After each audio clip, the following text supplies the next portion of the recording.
Hata wakati tulikuwa tunafanya demonstrations, Kibra ndio ilikuwa laini ya mbele kwa kufanyia Wakenya demonstrations ya kupata uhuru.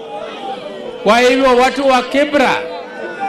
wa Kibra, mimi nilionea ya kwamba nianze mikutano yangu zote za Kenya hapa Kibra siku ya leo kwa makumbusho ya Raila, kwa sababu hii ndio ilikuwa bedroom yake. Sisi tumetoka Kilifi jana, na tuliporudi hapa Nairobi niliamua mkutano yangu ya kwanza ya hadhara itakuwa hapa Kibra. Na hii mkutano maana yake na umuhimu yake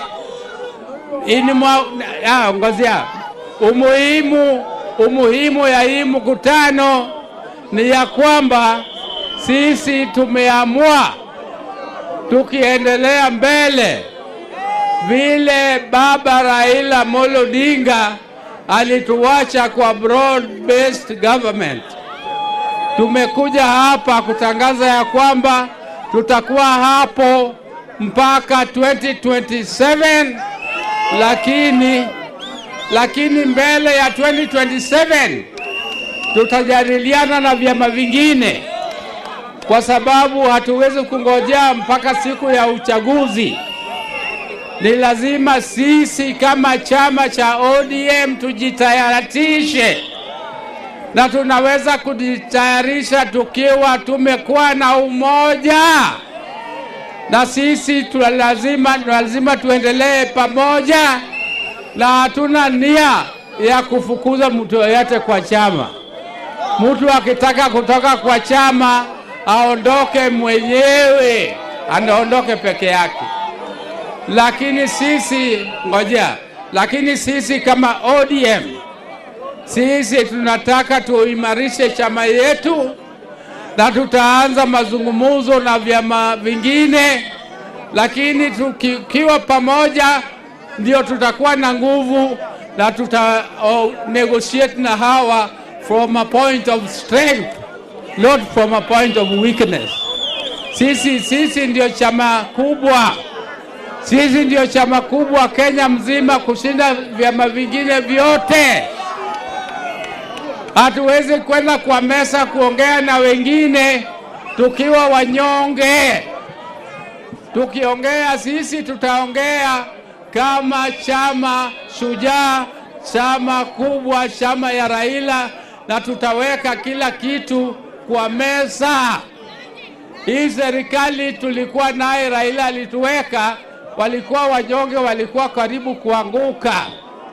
Lakini tukiendelea mbele sasa tutakuwa na chama kwa serikali ambaye sisi pia tutaunda.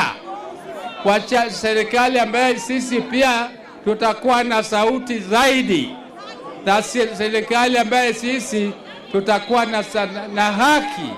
na haki ya kudemand haki zetu. Kwa hivyo ndugu zanguni, na wangapi wamekubali tuendelee kuimarisha chama yetu ya ODM? Wangapi wamekubali? Wainua mkono. Mbona watu wa nyuma huko hawainui mkono? Asante.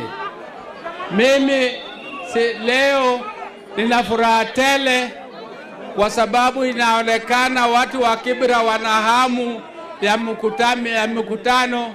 Hawajakuwa na mikutano ya hadhara kwa muda mrefu. Ndio mimi naona watu wamekuwa na agility kubwa, lakini mbele hivyo tutaendelea kuwa pamoja. Asante sana na Mungu awabariki. Mungu sasa wale